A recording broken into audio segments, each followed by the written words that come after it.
अब हम पढ़ेंगे step of recombinant DNA technology. ठीक है, जो रिकम्बिनेंट डीएनए टेक्नोलॉजी है उनका क्या देखना है, हमको स्टेप देखना है। आप लोग को पहले ये बताया था जेनेटिक इंजीनियरिंग। जेनेटिक इंजीनियरिंग का कहने चाहिए आप लोग को पहले मैं जनरल इंट्रोडक्शन बताया था। उसके बाद मैं आप लोगों को 10-12 की संख्या में उद्देश्य बताया था एम्स। उसके बाद इसको करने के लिए एक टेक्नोलॉजी बताया था। उस टेक्नोलॉजी का नाम क्या है, रिकम्बिनेंट डीएनए टेक्नोलॉजी। ठीक है, तो इस रिकम्बिनेंट डीएनए टेक्नोलॉजी का कहने चाहिए कुछ स्टेप चाहिए। तो यहाँ पर लंबी स्टेप नहीं है, केवल शॉर्टकट में बता रहा हूँ, केवल 4 स्टेप है। ठीक है, अंत में हमको कहना चाहिए जो अच्छी गुण वाली डीएनए प्राप्त होगा वो कौन सी डीएनए रहेगा, रिकम्बिनेंट डीएनए रहेगा। क्लियर। तो यहाँ पर देखते हैं इसके पहले स्टेप में हम लोग क्या करेंगे, आइसोलेशन ऑफ जीन या फिर डीएनए।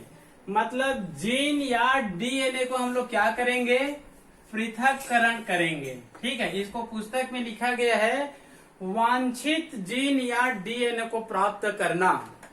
मतलब रिकम्बिनेंट डीएनए टेक्नोलॉजी द्वारा जो हम लोग रिकम्बिनेंट डीएनए प्राप्त करेंगे उसके सबसे पहले चरण में हम लोग क्या करेंगे, वांछित जीन या वांछित डीएनए को क्या करेंगे, हम लोग प्राप्त करेंगे। क्लियर। दूसरे चरण में है सिलेक्शन ऑफ सुटेबल वेक्टर, मतलब उपयोगी वाहक का चयन करना।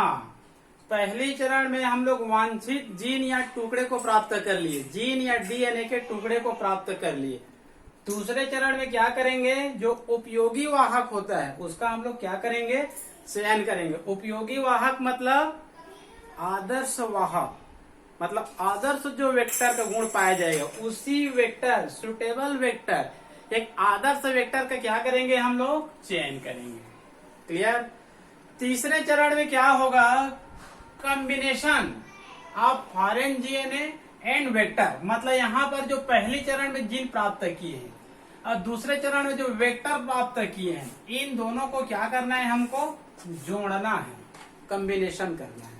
क्लियर। मतलब पहले चरण का जीन और दूसरे चरण का वेक्टर, दोनों को तीसरे चरण में क्या कर देंगे, हम लोग जोड़ने का कार्य करेंगे। उसी को यहाँ पर इंग्लिश में क्या लिखे हैं, कॉम्बिनेशन लिख दिए हैं। क्लियर। उसके बाद कहना चाहिए जोड़ने के बाद एक नई डीएनए प्राप्त होगा, उसी डीएनए को हम लोग क्या बोलेंगे, रिकम्बिनेंट डीएनए कहेंगे। तो इनका जो स्टेप है वो 4 चरण को आप लोग याद रख लेंगे। उसके बाद मैं एक चित्र बता रहा हूँ, उस चित्र को बनाना अनिवार्य है, तभी आप लोगों को नंबर मिलेगा, अन्यथा नंबर नहीं मिलेगा। तो उस चित्र के आधार पर इसमें हम लोग पॉइंट दे देकर कहना चाहिए 2 लाइन 3 लाइन में आसानी से क्या कर सकते हैं, हम लोग लिख सकते हैं। ठीक है जी। तो इन 4 स्टेप को याद रख लीजिए। उसके बाद एक चित्र बनाइए और चित्र के आधार पर इसका क्या करना है, वर्णन करना है। क्लियर। तो एक चित्र बता रहा हूं मैं।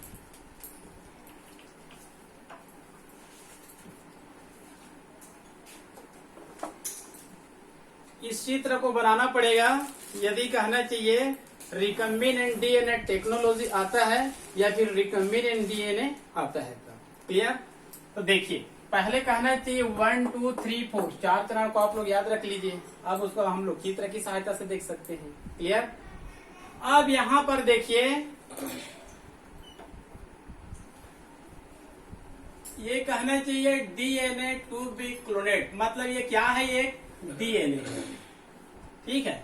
सबसे पहले कहना चाहिए हम लोग वांछित जीन या वांछित डीएनए को क्या करते हैं, प्राप्त करते हैं। तो वही कहना चाहिए हम लोग डीएनए को पहले चरण में क्या करते हैं, प्राप्त कर लेते हैं। ये क्लोनेट डीएनए है ये।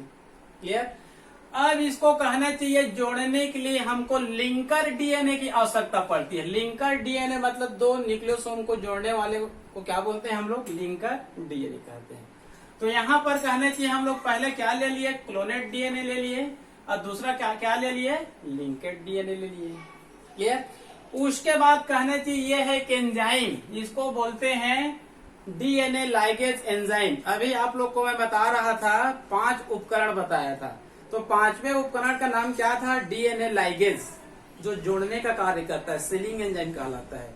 ये समान प्रकार के डीएनए या असमान प्रकार के डीएनए उसको क्या करता है, ये जोड़ने का कार्य करता है। तो डीएनए लाइगेज इन दोनों को क्या करेगा, जोड़ने का कार्य करेगा। तो जो अगला चित्र बना है ये दोनों को जोड़ दिया है। देखिए ये जो वाला भाग है इसको व्यक्त करता है ये, ठीक है, और ये भाग इसको कहने की इस तरफ जोड़ दिए और एक को इस तरफ जोड़ दिए।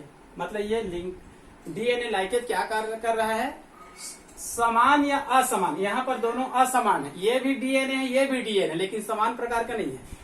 तो ये समान प्रकार असमान प्रकार दोनों प्रकार के डीएनए को जोड़ने में क्या है, ये सक्षम है। ये जेनेटिक इंजीनियरिंग में कहना चाहिए सीलिंग एंजाइम के रूप में कार्य करता है, ये टूल के रूप में कार्य करता है। क्लियर। अब यहाँ पर लिख दिए इसी को डीएनए ज्वाइनेट विथ लिंकर डीएनए, मतलब दोनों को क्या कर दिया, ये जोड़ दिया। क्लियर। अब कहना चाहिए यहाँ पर मैं एक एरो दिया हूँ, यहाँ पर लिख दिया हूँ इको आर आई। ये इको आर आई क्या होता है, रेस्ट्रिक्शन एंडोन्यूक्लियस एंजाइम होता है जो आणविक कैंची का कार्य करता है। मतलब इसको क्या करेगा, ये काटने का कार्य करेगा। क्लियर। तो देखिए इसको कहने चाहिए यहाँ पर ये काटने का कार्य करता है, मतलब इतने भाग को काट कर ये अलग कर दिया, इतने भाग को ये क्या कर दिया, काट कर अलग कर दिया। ये मध्य वाला भाग है और ये वाला भाग है और ये वाला भाग है, मतलब इतने भाग को ये इको आर आई क्या कर दिया, काट कर अलग कर दिया। क्लियर। अब उसके बाद इस भाग को हम लोग स्टाइकी इंड कहेंगे, मतलब अंतिम भाग है इसका स्टाइकी, ठीक है। इंड सीओ को बताता है दोनों तरफ का। क्लियर। उसके बाद हम लोग कहने चाहिए दूसरे पॉइंट में क्या लिए थे, सुटेबल वेक्टर का चयन करना। तो यहाँ पर हम लोग एक आदर्श वेक्टर ले लेते हैं। ये वेक्टर है, ये वास्तव में वेक्टर पहले ऐसे गोलाकार रहेगा। दो चित्र बना सकते हैं। मान लो यहाँ पर ये पहले बना दिए, ये मान लो क्या है, ये आदर्श क्या है, ये वेक्टर है। आदर्श वेक्टर में जो 4 गुण होना चाहिए उसको आप लोग याद रखेंगे। क्लियर। ये जो आदर्श वेक्टर है, ठीक है, यहाँ पर मैं लिख दिया हूं vector cut with Eco R I. मतलब ये जो इको आर आई है ये रेस्ट्रिक्शन एंडोन्यूक्लियस एंजाइम है, ये आदर्श वेक्टर को क्या कर दिया है, कट कर दिया है। तो ये गोलाकार ना होकर इतने बीच वाले भाग को काट कर क्या कर दिए हैं, आउट कर दिए हैं, बाहर कर दिए हैं। ठीक है। ये आदर्श वेक्टर का नामांकित चित्र ये है, लेकिन इको आर आई एंजाइम की सहायता से इसको हम लोग क्या कर दिए हैं, काट दिए हैं और बीच के भाग को क्या कर दिए हैं, बाहर निकाल दिए हैं काट कर। क्लियर। तो हो गया vector cut with Eco R I, और ये भी इको आर आई इस भाग को काट कर क्या कर दिया है, अलग कर दिया है। क्लियर। अब पुनः डीएनए लाइगेज नामक एंजाइम की सहायता से इन दोनों को जोड़ने का कार्य करेंगे। तो यहाँ से कहने की वेक्टर वाले भाग को यहाँ ले लिए और स्टाइकीन इस भाग को यहाँ से ले लिए। अब वास्तव में यहाँ पर डीएनए लाइगेज को एक बार पुनः लिख सकते हैं, पुस्तक में नहीं लिखा गया है।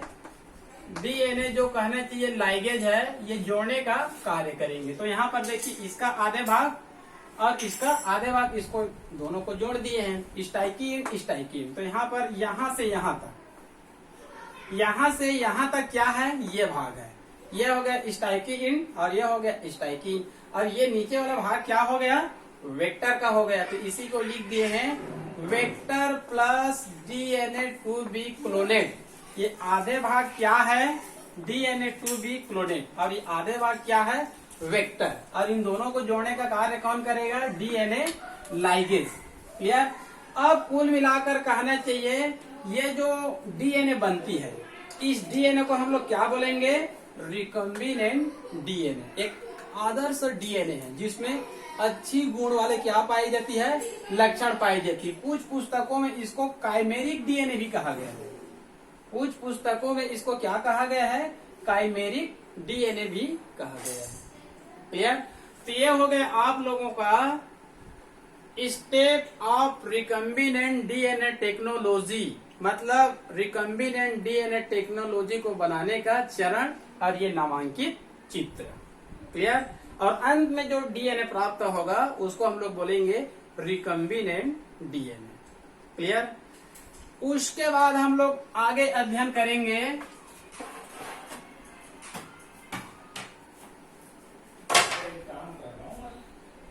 खत्म, सुन ना भाई, मैं काम करके खत्म करके मैं तो कर रहा हूँ।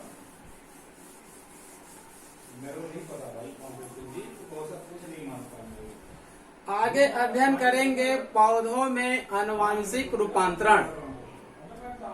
आगे अध्ययन करेंगे पौधों में आनुवांशिक रूपांतरण।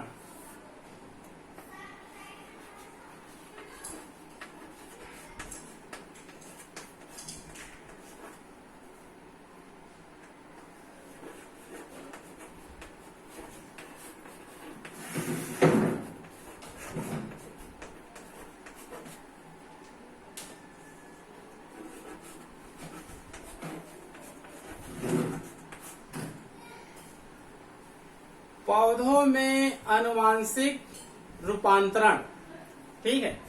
इसका मेन अर्थ आप लोग समझ लीजिए, क्योंकि ये जो मेन अर्थ है उसको हम लोग जेनेटिक इंजीनियरिंग का एक और चैप्टर है वहां पर विस्तृत रूप से अध्ययन करेंगे, लेकिन यहाँ पर एक छोटा सा इसका भी टॉपिक दिया गया है। पौधों में आनुवांशिक रूपांतरण, इसका मेन अर्थ क्या प्रकट हो रहा है कि पौधों में जो आनुवांशिकी होता है उसको भी हम लोग क्या कर सकते हैं, चेंजेस कर सकते हैं। जेनेटिक इंजीनियरिंग का मैं आप लोगों को 10-12 एम्स बताया था, 10-12 उद्देश्य बताया था। उसमें से मैं एक बताया था जीएमओ। इसका दूसरा नाम बताया था मैं ट्रांसजेनिक। इसका दूसरा नाम बताया था मैं ट्रांसजेनिक। मतलब कोई भी जंतु चाहे कोई भी पौधा, उनके आनुवांशिकी में हम लोग क्या कर सकते हैं, रूपांतरित या फिर चेंजेस कर सकते हैं। यदि पौधों के आनुवांशिक गुण में परिवर्तन किया जाएगा तब उसको क्या कहा जाता है, जीएम प्लांट, ठीक है। यदि कहना चाहिए जंतुओं के आनुवांशिकी गुण में परिवर्तन किया जाता है तब उसको क्या कहा जाता है, जीएम एनिमल, ठीक है। खैर इसका विस्तृत अध्ययन हम लोग अगले चैप्टर में करेंगे। तो यहाँ पर देखते हैं पौधों में आनुवांशिक रूपांतरण, मतलब पौधों के आनुवांशिकी गुण में परिवर्तन कर सकते हैं, तब उसको जीएम प्लांट या फिर ट्रांसजेनिक प्लांट भी कर सकते हैं। क्लियर। पहले जो जेनेटिक इंजीनियरिंग है वो जंतुओं में खोज हुआ था, ठीक है। तब ये कहा जाने लगा कि जेनेटिक इंजीनियरिंग जंतुओं में ही सक्सेस है, पौधों में सक्सेस नहीं है, पौधों में ये हो ही नहीं सकता। लेकिन बाद में कहना चाहिए कुछ वैज्ञानिकों ने एग्रोबैक्टीरियम ट्यूमिफेसियंस, एक बैक्टीरिया का नाम है एग्रोबैक्टीरियम ट्यूमिफेसियंस, इस बैक्टीरिया में टीआई प्लाज्मिड का खोज किया। एग्रोबैक्टीरियम ट्यूमिफेसियंस नामक बैक्टीरिया में टीआई प्लाज्मिड का क्या किया, खोज किया, ठीक है। इसका खोज होने के बाद पौधों में भी कहना चाहिए जेनेटिक इंजीनियरिंग बहुत ही क्या हो गया, आसान हो गया। इसी कारण कहना चाहिए ये बैक्टीरिया एग्रोबैक्टीरियम ट्यूमिफेसियंस जो बैक्टीरिया है उसको नेचुरल जेनेटिक इंजीनियर कहा जाता है। प्राकृतिक रूप से इसको जेनेटिक इंजीनियर नाम दिया गया है। ये ऐसे बैक्टीरिया है जिसमें टीआई प्लाज्मिड पाया जाता है और ये बैक्टीरिया पौधों में कैंसर के समान क्राउन गॉल ट्यूमर उत्पन्न करता है। मतलब पौधों में कैंसर जैसे रोग, क्राउन गॉल ट्यूमर रोग उत्पन्न करते हैं। तो इस टीआई प्लाज्मिड में जो टीडीएनए नामक जीन होता है, इस टीआई प्लाज्मिड में जो टीडीएनए नामक जीन होता है वही जीन कैंसर या ट्यूमर को उत्पन्न करता है। तो इस टीडीएनए नामक जीन को बाहर निकालकर इस टीआई प्लाज्मिड को वेक्टर के रूप में प्रयोग किया जा सकता है। टीआई प्लाज्मिड को इसमें जो जीन होते हैं जो कैंसर या ट्यूमर उत्पन्न करते हैं उसको बाहर निकालकर इस टीआई प्लाज्मिड को किस रूप में प्रयोग कर सकते हैं, हम लोग एक वेक्टर के रूप में प्रयोग कर सकते हैं। वैसे आप लोग को पहले ही बताया था मैं जब प्लाज्मिड का अध्ययन कर रहे थे, तो PBr 322 और PUC दोनों प्लाज्मिड है जो ई कोलाई नामक बैक्टीरिया में पाई जाती है। वहीं पर बताया था टीआई प्लाज्मिड जो एग्रोबैक्टीरियम ट्यूमिफेसियंस नामक बैक्टीरिया में पाई जाती है, जिसका प्रयोग पौधों के जेनेटिक इंजीनियरिंग में किया जाता है। क्लियर। तो यहाँ पर कहना चाहिए इस विधि से अंत में जो पौधे की प्राप्ति होगा वो अपने मूल पौधे से आनुवांशिक गुण में परिवर्तन पाया जाएगा। जो उनका मूल पौधा होता है उनका आनुवांशिकी गुण, और इस विधि से जो अंत में पौधे प्राप्त होगा उनका आनुवांशिकी गुण अपने मूल पौधे के आनुवांशिकी गुण से क्या रहेगा, भिन्न रहेगा। मतलब इस विधि से पौधों के आनुवांशिक गुण में क्या कर सकते हैं, हम लोग परिवर्तन कर सकते हैं। क्लियर? तो कहना चाहिए यहाँ पर अंत में जो पौधा प्राप्त होगा उसको हम लोग क्या बोलेंगे, ट्रांसजेनिक प्लांट या फिर जीएम प्लांट कह सकते हैं। क्लियर? तो यहाँ पर आप लोगों को मैं एक चित्र बता रहा हूँ, यहाँ पर मैं आप लोगों को एक चित्र बता रहा हूँ। उस चित्र में कहना चाहिए एकदम क्लियर है कि पौधों के आनुवांशिक गुण में परिवर्तन कैसे किया जा सकता है। क्लियर? इसको याद करने की आवश्यकता नहीं है, केवल चित्र को आपको समझना है, और चित्र में एकदम क्लियर है कि पौधों के आनुवांशिकी गुण में परिवर्तन हम लोग कैसे कर सकते हैं। ठीक है, 1 मिनट के लिए थोड़ा सा ब्रेक लेते हैं, फिर उसके बाद तत्काल अध्ययन करते हैं। ठीक है जी। तो यहाँ पर मैं आप लोगों को एक चित्र बता रहा हूँ। ठीक है,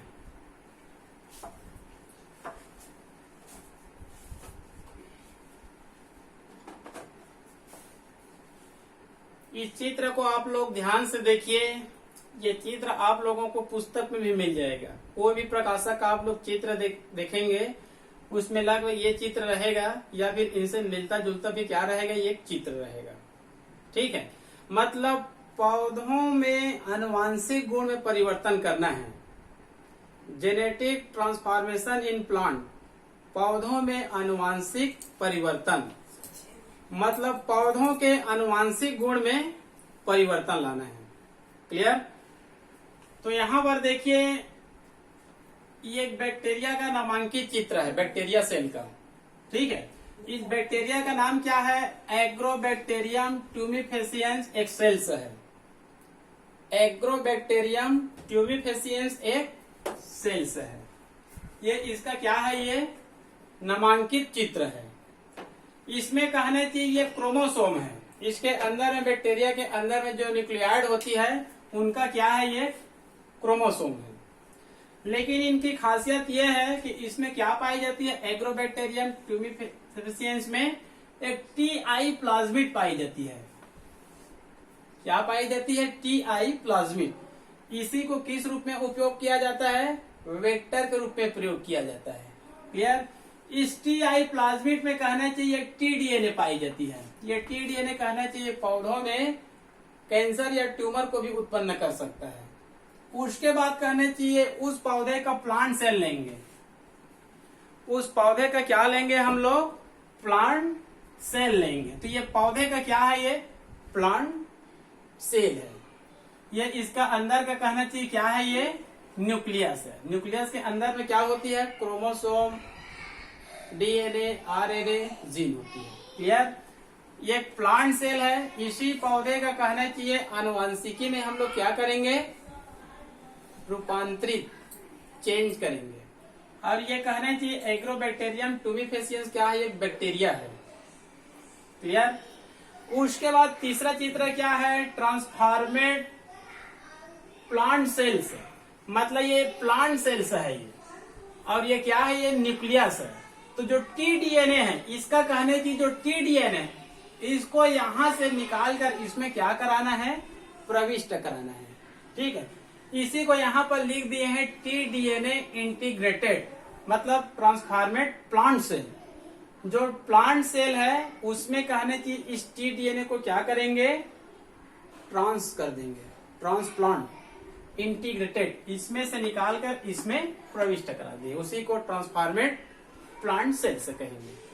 क्लियर? अब उसके बाद कहने चाहिए अगला चरण है मल्टीप्लीकेशन। अगला चरण क्या है, मल्टीप्लीकेशन। यहाँ पर प्लांट सेल का एक है तो मल्टीप्लीकेशन होगा, यहाँ पर बहुविभाजन होगा, तो 1 से 2 बनेंगे, 2 से 4, 4 से 8, 8 से 16, 16 से 32, 64 ऐसे बढ़ते जाएंगे। इसको हम लोग क्या बोलते हैं, मल्टीप्लीकेशन ऑफ सेल्स। इनकी संख्या क्या होती जाती है, लगातार बढ़ती जाती है। क्लियर। उसके बाद कहने की जब ये सेल की संख्या बढ़ती जाती है तो इनमें से इस सेल को हम लोग बाहर निकाल लेते हैं और ये क्या ले लेते हैं हम लोग, कल्चर मीडिया। क्या ले लेते हैं, कल्चर मीडिया। कल्चर मीडिया ये है एक कल्चर मीडिया। इसमें कहना चाहिए जो द्रव होती है इसको न्यूट्रिएंट मीडियम कहा जाता है, मतलब इसमें कुछ पोषक पदार्थ पाए जाते हैं जो पौधों को क्या प्रदान करेगा, पोषण प्रदान करेगा। ठीक है, तो यहाँ पर लिख दिया मैं plantlet growing in culture media, मतलब कल्चर मीडिया में ये पौधा क्या करेगा, ग्रोइंग करेगा, वृद्धि करेगा। उसके बाद कहने चाहिए पौधा ग्रोइंग होने के बाद इस कल्चर मीडिया से बाहर निकालते हैं और ये कहना चाहिए गमला लेते हैं और इस गमले में कहना चाहिए इस पौधे को क्या कर देते हैं हम लोग, लगा देते हैं। ठीक है, तो ये जो प्रारंभ में जो पौधा था, ठीक है, मान लो कहना चाहिए टोमेटो प्लांट था, तो यहाँ पर टोमेटो जो प्लांट था टोमेटो प्लांट ही है, लेकिन यहाँ पर क्या मिलेगा, न्यूट्रैट मिलेगा। मतलब ऐसे टमाटर का पौधा मिलेगा जिसके आनुवांशिक गुण में क्या हो जाएगा, परिवर्तन हो जाएगा। मतलब अच्छे गुण वाले यहाँ पर क्या प्राप्त होगा, टोमेटो का प्लांट होगा। जो इनका मान लो कहने चाहिए जो मूल पौधा था, एक पौधा मान लो कहना चाहिए यहाँ पर आधे केजी कहना चाहिए जैसे फल देता था टमाटो का, तो इनका ये कहना चाहिए न्यूट्रैट है, उच्च प्रजाति है, तो यहाँ पर ये आधे केजी देता था, तो ये लगभग कहना चाहिए 2 केजी क्या दे सकता है, फल दे सकता है। ठीक है, तो पौधों में कहना चाहिए आनुवांशिक रूपांतरण, इसका विस्तृत अध्ययन अगले चैप्टर में किया गया। आजकल कहना चाहिए जितने भी पौधे की नई प्रजाति आती है, चाहे धान की नई प्रजाति हो, चाहे गेहूं की नई प्रजाति हो, चाहे कपास की नई प्रजाति हो, चाहे आलू की, जितने भी कहना चाहिए जो हाइब्रिड प्रजाति आ रही है, ठीक है, वो सब इसी विधि से बनाया जाता है, पौधों में आनुवांशिक रूपांतरण करके। आप लोग सुने होंगे कपास की एक नई प्रजाति बीटी कॉटन, इसको अधिकांश कहना चाहिए नीट में पूछा जाता है, उसको हम लोग आगे अध्ययन करेंगे। बीटी कॉटन कपास की एक नई प्रजाति है, ठीक है, वो कहना चाहिए कीट प्रतिरोधी होता है, क्योंकि स्वयं बीटी कॉटन एक कपास की प्रजाति है जो कीटों को नष्ट करने के लिए स्वयं एक जहरीला प्रोटीन का निर्माण करता है। ठीक है, उस जहरीला प्रोटीन के कारण कोई भी कीट उसके ऊपर आक्रमण नहीं कर सकती है और उनकी ऑटोमेटिक क्या हो जाती है, डेथ हो जाती है। क्लियर। तो ये हो गया आप लोगों का जेनेटिक ट्रांसफॉर्मेशन इन प्लांट, पौधों के आनुवांशिक गुणों में परिवर्तन। ठीक है, उसके बाद आगे है क्लोनिंग। उसके बाद आगे है